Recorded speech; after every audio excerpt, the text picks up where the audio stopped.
માનવજ્યોત સંસ્થા અને નગરપાલિકા દ્વારા બાળકોને કાપડની થેલી અને તુલસીના રોપાનું વિતરણ કરાયું.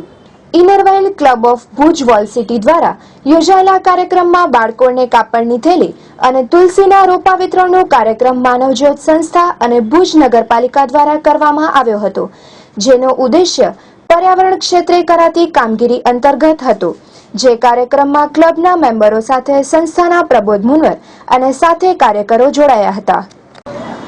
Inner Wheel Club of Bhuj Wall City અને કચ્છ મિત્ર દ્વારા આજે બાળકો માટે જે ચિત્ર સ્પર્ધા રાખવામાં આવી હતી, એમાં માનવજ્યોત સંસ્થા દ્વારા કાપડની થેલી અને તુલસી રોપાનું વિતરણ કરવામાં આવેલ.